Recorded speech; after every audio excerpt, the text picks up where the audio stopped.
you're watching Make Your Mark, and this is Himanshi Saini here to help you out with personality development. So let's get groomed together. In the last session, we talked about what PD is all about and how it is beneficial for all of us. In today's session, I'll tell you about the queries regarding CV or answering the interview that rarely anyone tells you.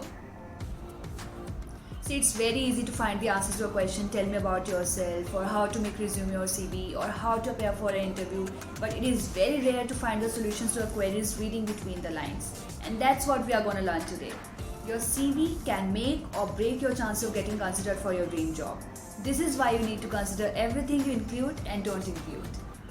So let's get started, guys. Number 1. There is no need to showcase every good that you have done. This will clutter it up. Tailor your CV to the role you are applying for. Do customization as per the job. Number 3. Select your most relevant skills and experience and push them to the front. Choose the simplest template.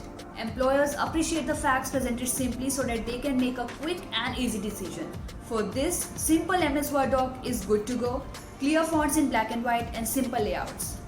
Your CV has to be as short as possible. 2 pages are the maximum, but 1 page is even better. Recruiters and hiring managers don't spend long reading your CV, guys. They just focus on the keywords relevant to the job. You must be amazed to know that at an average, recruiters spend just 3 to 6 seconds on each CV, not more than that. The recruiters skim your CV and pick out the information that matters to them. So keep it short to make it easier for them and to get your CV selected. Next one on the list is practical exposure. Practical exposure always counts better, guys. Employers check your qualifications, but they don't spend much time on them and they move on to your experience and your achievements. So explain them really well. Make use of the right keywords relevant to the role. Highlight your skills. If you tell the recruiter exactly what you can do, you will have a better chance of landing an interview.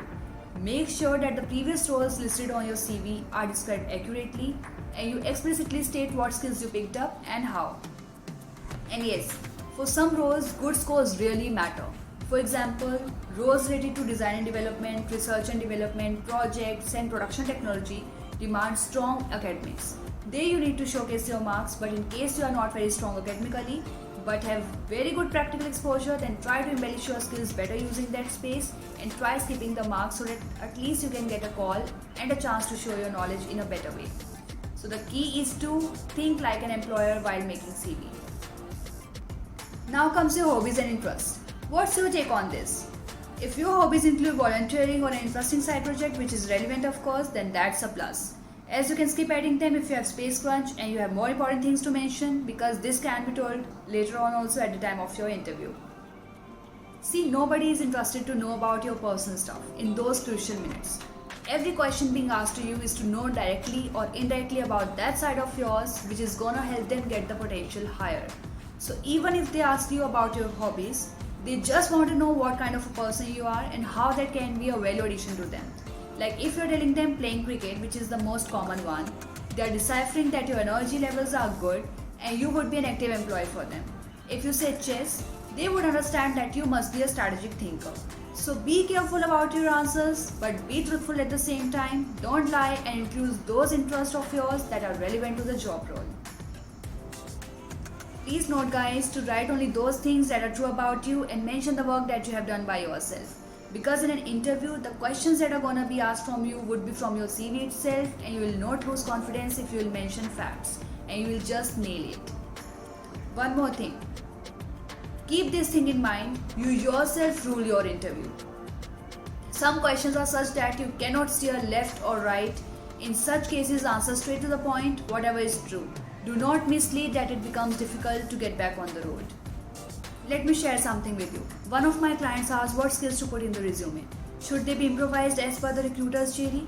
For this, add those skills in your CV which you already have and are relevant to the work profile, that is JD of the job you are applying for. Of course, to improve the visibility and screening. Then another instance to share with you. An interviewer once asked my client what else you can unveil outside this condensed A4. First of all, tell what is going to be beneficial for them, and you can really mention about yourself that you couldn't mention earlier because of the space crunch. Talk about a volunteering or extracurricular experience that you can relate to the position, or your recent accomplishments at the current job that you couldn't mention in your CV, or you can stress a strength of yours that's essential to the position. Alternatively, if there are specific skills that this role directly or indirectly requires and you don't have it on your CV, you might mention those. Now, most of the companies screen and filter candidates using the applicant tracking system, which is ATS. Thus, don't just use resume templates you find online. Instead, win over ATS by putting the right keywords matching to your target job. For example, for recruitments, one can write I hire people and do related activities. Better way to mention the same thing is I have been involved in end-to-end recruitment process. And to win over ATS, the same can be written as I have been involved in the talent acquisition, which is of course a broader and wider term to quote as it is so much more than just doing recruitments. But I was just setting an example here, so I mentioned it. You definitely have to be involved in whatsoever you write in your CV. So guys, you must be knowing that the recruiters conduct a fast check on your CV. So even a minuscule detail has to be true about you. Recruiters ensure that everything on your CV looks good, and they do anything from a Google check to employing a private agency to fact check with your colleges for marks and other qualifications. So ensure that you only include a correct information on your CV to avoid any confrontations later on. Now the next one is do not waste the precious space on your CV in providing the references. If they want it, they will ask for it. So guys, this is it for today, but the topic is not completed yet and there is some more to it which I will take up in my next video. So stay connected. I have much more for you to help you work on yourself. Please subscribe this channel and keep watching. And please write to me your areas of concern in the comment section below so that I can pick them up for you in my upcoming ones. Bye bye, take care, stay happy and healthy.